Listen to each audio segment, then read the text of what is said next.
Gracias por escuchar nuestros podcasts en RTV Play Radio y en la aplicación de Radio 3.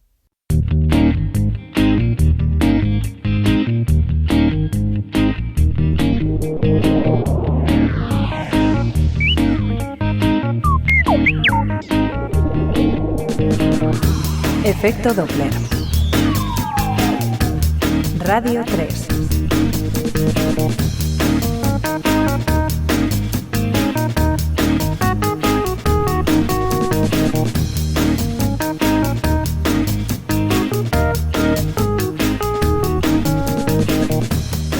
Buenas tardes, bienvenida, bienvenido a este Efecto Doppler de miércoles 22 de junio. Son las 8:01, una hora antes si estás en Canarias, y probablemente las prisas, el bullicio y quizás la falta de sensibilidad provoca que no miremos por dónde pisamos. Y eso, además de provocar algún que otro tropezón, impide que contemplemos los pavimentos sobre los que nos movemos. Muchos de ellos no son más que meros bloques de cemento sin encanto ni decoro, pero otros en cambio son verdaderas obras de arte que nos dan la bienvenida a comercios, instituciones y por supuesto hogares. Me refiero especialmente a los pavimentos de baldosas hidráulicas. Sus mosaicos son verdaderas maravillas que muchas veces han quedado relegados al fondo de una cubeta cuando se ha reformado el piso en cuestión que los contenía.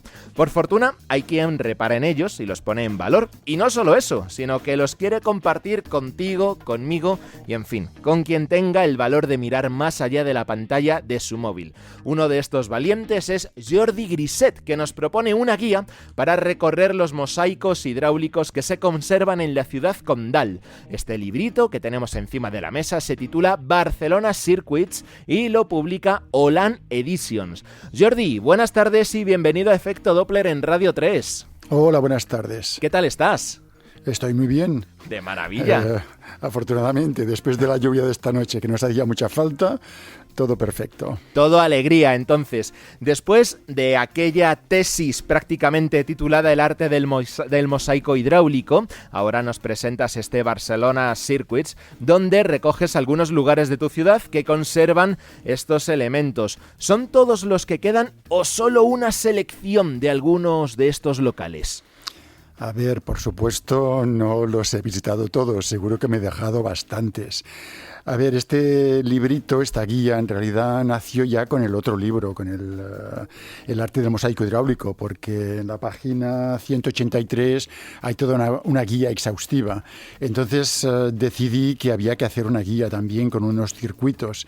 Y fue cuando decidimos con el editor hacer este pequeño librito de 12 por 12. Que Casi es el tamaño de una baldosa. No, hombre, no. Bueno, es un poquito más pequeño, ¿no? Sí, una baldosa. A ver, sí las subo también de 12 por 12. Las baldosas, el tamaño normal es de 20 por 20. Y ya su otra versión es de 15 por 15. Pero de todas formas se hicieron baldosas de hasta 4 por 4 centímetros. Toma es ya. decir, que hay toda la gama. Sí, señor. No, este se ha buscado un tamaño guía que pueda ser fácil de llevar en el bolsillo. Y la verdad que es muy resultón, ¿eh?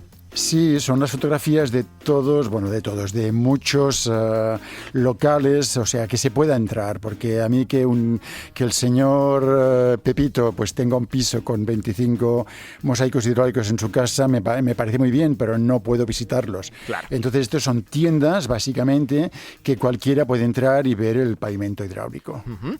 Pero el arte adquiere diversas formas, ya sea un lienzo, una novela, un disco o una baldosa hidráulica. Esto bien lo sabe nuestro invitado Jordi Griset, que nos acompaña desde los estudios de Radio Nacional de España en Barcelona y que lleva casi una vida dedicada al estudio, recuperación y conservación de este patrimonio que de momento sigue pasando desapercibido para la gran mayoría. Jordi, buenas tardes nuevamente. Hola, buenas tardes nuevamente. Yo creo que siempre viene bien despejar las dudas sobre el suelo hidráulico y en este sentido, ¿cómo lo podemos describir brevemente para quien no sepa qué es exactamente este elemento? Pues es una baldosa de cemento prensado que no necesita cocción y que lleva su cara vista decorada. Cuando se colocan formando un pavimento, forman algo parecido a una alfombra. Porque tiene diferentes partes, como un ribete alrededor que lo enmarca, luego el mosaico en sí y generalmente en los extremos unas baldosas lisas, sin ningún tipo de decoración, que es lo que permite que centremos la atención precisamente en todo ese mosaico. Efectivamente. A lo mejor esa coletilla de hidráulico puede generar confusiones y hacer pensar que el agua es más imprescindible de lo que parece en su fabricación. Claro, el cemento es un material hidráulico, de aquí viene su nombre, el cemento, la cal y el yeso. ¿Qué significa esto? Pues que reaccionan con el agua y endurecen en 28 días mediante esta reacción. La gran diferencia con el cerámico es que no necesitan cocción. Eso es. Una de las características de los pavimentos hidráulicos, como decíamos, es que sus teselas, sus baldosas, suelen estar decoradas con grecas, generalmente geométricas, pero esto no es conditio sine qua non de estos suelos. También había motivos florales, por ejemplo. Es decir, que este tipo de pavimentos permitía un sinfín de posibilidades en cuestiones estéticas. Sí, totalmente. Digamos que los diseños geométricos fueron al principio, pero luego, como llegó el modernismo con todas sus curvas y sus barroquismos, pues allí se generó toda esta profusión de dibujos recargados. En realidad, la baldosa hidráulica permite hacer tu propio diseño. Es decir, que también el suelo hidráulico era una especie de elemento que podía adecuarse a las modas de cada momento. Es decir, que ahora impera la estética modernista, podemos imprimir curvas. Que ahora impera el Art Deco, podemos imprimir líneas rectas, ¿no? Totalmente, totalmente. ¿Cuándo comenzamos a popularizar el empleo de este tipo de suelos para poder poner una línea cronológica en su desarrollo, Jordi? Esto empezó en la década de 1880, más o menos. Ya en la exposición de 1888 de Barcelona ya se expusieron estas baldosas y se prolongó hasta 1960 más o menos, en que llegó el terrazo, esta baldosa de 30 por 30 que parece turrón de Alicante más o menos, y que al ser mayor, al fabricarse de modo totalmente mecánico, pues sale mucho más barato, con lo cual esto desbancó totalmente al mosaico hidráulico. El dinero, por tanto, Jordi, vence a la estética y, por ende, a la sensibilidad. Sí, poderoso caballero es don dinero, como decía nuestro amigo. Sí, señor. Por curiosidad, hasta la llegada de los suelos hidráulicos, como comentabas a finales del siglo XIX, ¿de qué estaban hechos los suelos de las viviendas y demás edificios? No sé a qué materiales podían recurrir. Pues básicamente cerámicos, o sea, las casas adineradas ponían pavimentos cerámicos. Estos pavimentos medievales que hemos visto en palacios, en castillos, la gente pobre pues tenía piedra normal o terracota. Luego también los hubo de madera, los parquets, sí, mármol, por supuesto, o sea, piedras nobles. A mí me llama la atención, Jordi, que sea precisamente en la zona de la Comunidad Valenciana y también de Cataluña donde más se recurría al pavimento hidráulico. No sé si era por cuestiones climáticas de esta zona o porque las principales fábricas estaban asentadas en este área. A ver, el mosaico hidráulico entró en España por Barcelona, a pesar de que ya en Bilbao la fábrica La Positiva ya hacía baldosas de cemento prensado, pero básicamente llegó de Francia y se aposentó en Barcelona. Y de Barcelona, pues las tres fábricas más importantes tenían delegación en Madrid, básicamente, y en el sur. De ahí se exportó también a Latinoamérica.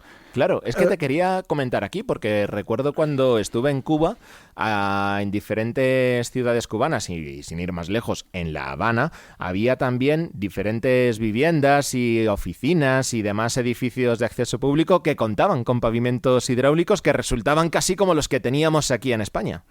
Sí, yo no he estado en Cuba, esta es mi asignatura pendiente. Porque, te va a encantar. Sí, lo sé, y además parece ser que es la locura para amantes de la baldosa hidráulica. Sí, al principio se exportaban de aquí, o sea, muchas baldosas son de la fábrica Butsems o Orsola Solà o de la casa Escofet. Luego se dieron cuenta de que les salía más barato fabricarlas allí que importarlas, y entonces ya fabricaron sus propios diseños. Después de haber entrado un poquito en materia y acercarnos a este recurso tan tan estético como práctico, la baldosa hidráulica, ahora nos propones 5 rutas donde podemos observar, contemplar y por tanto pisar algunos de estos pavimentos que todavía se conservan. En Barcelona Circuits, todos los que están, por tanto, son de acceso público, pero, como decías al inicio, todavía quedarían algunos quizás por descubrir. Sí, por supuesto. Yo me pateé toda Barcelona, pero seguro que hay calles y yo qué sé, hay comercios pues que estaban cerrados cuando yo pasé y que no están en el librito, que no los he descubierto ni yo mismo. En este caso muestras más de 160 lugares, se dice pronto, que nos propones conocer, cada uno de ellos con una foto que muestra una parte de sus suelos. Damos por hecho que estamos hablando de locales comerciales, bares, edificios públicos, por tanto este recurso arquitectónico se empleaba en prácticamente todas las edificaciones. Pues sí, tengamos en cuenta que es un material pues que lleva 100 años o 130 colocado y bueno, hay algunos que están muy desgastados, depende del uso que se le ha dado, pero que está todavía luciendo sus colores, o sea, es un material muy duro, muy resistente. Y luego también imagino que se podía adecuar a los bolsillos de cada familia o de cada institución, porque los encontramos más sencillos, pero luego hay otros que son verdaderas maravillas. Pues sí, por supuesto. Los que no tenían dinero ponían o un monocromo o una pequeña cenefita lateral y los que podían permitírselo ya cogían los de diseño de Domènech i Montaner, por ejemplo, que eran baldosas estas sí de 15 por 15, porque entraban unas 20 más por metro cuadrado. Estamos hablando de la época modernista, con lo cual pues más baldosas es más riqueza de diseño. Claro. Y esto es lo mejor que se hizo, los 2 pavimentos que diseñó Domènech i Montaner. El gran arquitecto, perdón. Todo lo que tocaba casi lo convertía en oro. Pues sí, casi.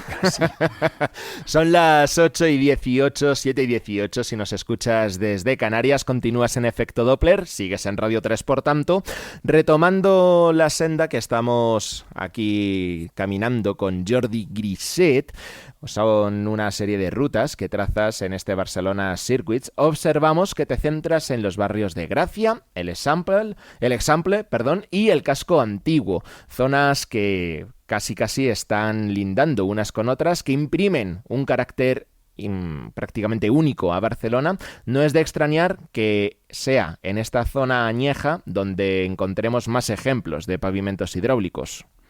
Sí, básicamente los del Eixample, porque el Eixample ensanche en castellano. Eso es. Fue la construcción nueva y empezó esto, pues coincidió más o menos con el modernismo. Entonces ahí, bueno, y además también estaba el higienismo, ¿no? O sea, la obsesión por la limpieza. Entonces todos los pisos nuevos se les ponía el pavimento hidráulico. Gracia, que era un pueblito que también fue creciendo más o menos en la misma época, pues también se benefició de este tipo de pavimento. Y ya los del casco antiguo, que esta es la Barcelona gótica, la Barcelona antigua, estos, los que están ahí básicamente son por reformas posteriores, porque lógicamente en la época gótica esto no se colocaba. Acabas de pasar casi de soslayo por una cuestión que me llama la atención, esa obsesión por la higiene. Y de hecho observamos una curiosidad, que estas baldosas también cubrían paredes, entonces resultaban higiénicas, es decir, fáciles de limpiar, como si fueran azulejos. Aquí te tengo que... Hay que corregir. Te tengo que corregir, bien, perdona. Bien. O sea, sí dices bien, las baldosas también recubrían las paredes, pero estos eran más bien las de tipo cerámico. Esta es lo que llamamos azulejo, estas baldositas que son cerámicas, las que hacen realmente en Valencia y en Castellón, que son más delgadas, que son de 15 por 15. Como si fueran racholas. Sí, las racholas. Sí, lo que pasa es que rachola me parece una palabra un poco así como de paleta, ¿no? De albañil, sí.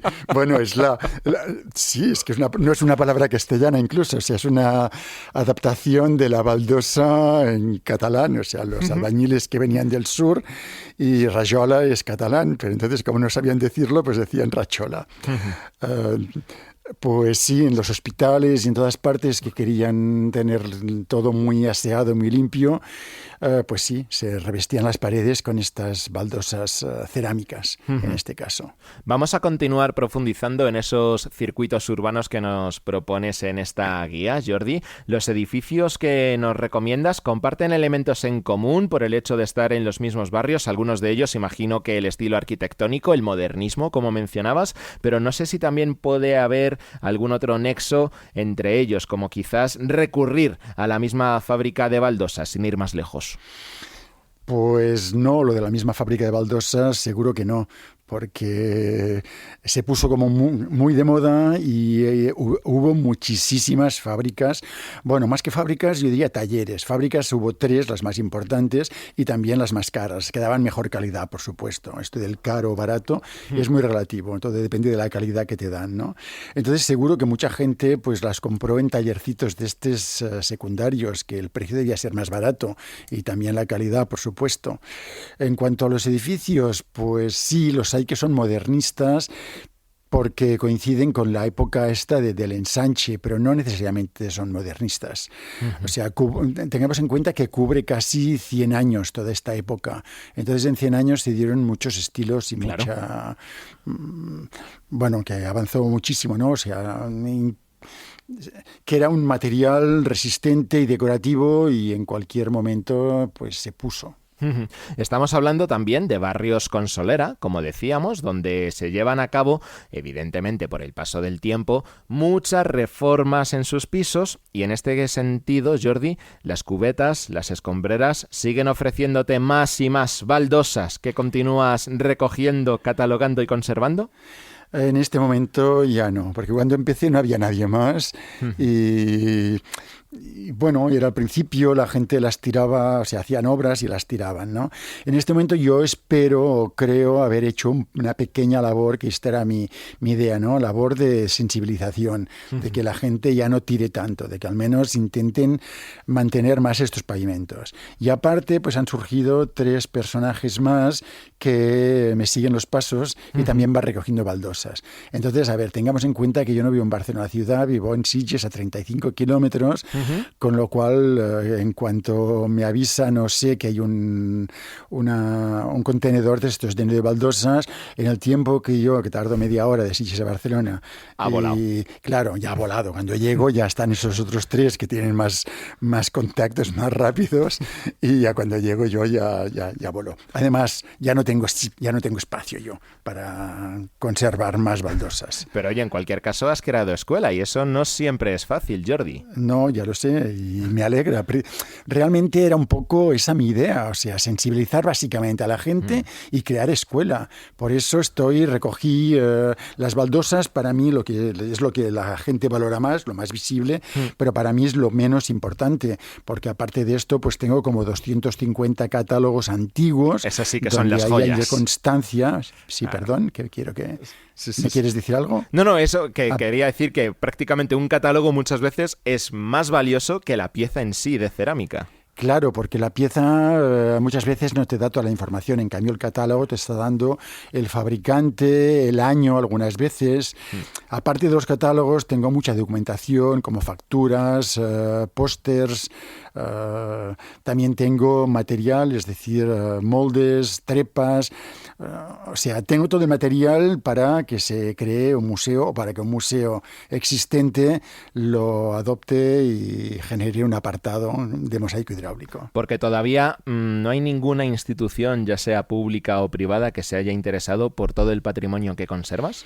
Corramos un estúpido velo, porque sí, llevo como 20 años peleándome, valga la palabra, con distintos museos e instituciones y por ahora no he encontrado nada. A ver, a mucha gente le interesa, a mucha gente lo quiere, pero mucha gente, me refiero a muchos museos y tal, ¿no? Sí, hay mucha gente interesada, pero no tienen espacio, no tienen dinero y bueno, sí aceptarían una donación, que es lo que yo pretendo hacer, una donación de todo mi fondo, pero estaría en un fondo, valga la redundancia, ¿no? En el fondo del museo, es decir, en un sótano ahí para cuando lo necesiten o para cuando tengan intención de hacer una exposición o algo así. Yo lo que pretendo es que haya una exposición permanente de al menos un 20-25% de mi fondo. Y de momento, pues nadie está dispuesto a aceptar estas condiciones. Abierta contratación, amigos. Aquí está Jordi Griset y toda su colección para que se pueda exponer al público porque es una maravilla.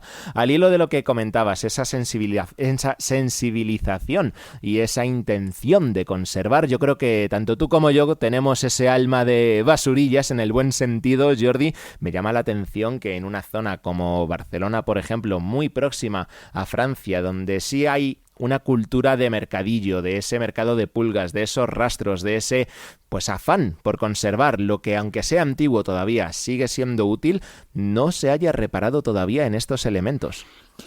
Yo creo que los 40 años de represión que tuvimos aquí hicieron mucha mella, hicieron mucho daño. Y sí, a mí también me sorprende mucho que en el país que tenemos tan cerca haya esta cultura de recuperación y de mantenimiento y que aquí, pues nada, todo es de usar y tirar. Bueno, a ver si poquito a poquito podemos ir revirtiendo esa dinámica y podemos poner un poquito más de atención en lo que tenemos y que funciona y que sigue siendo útil y sobre todo bonito.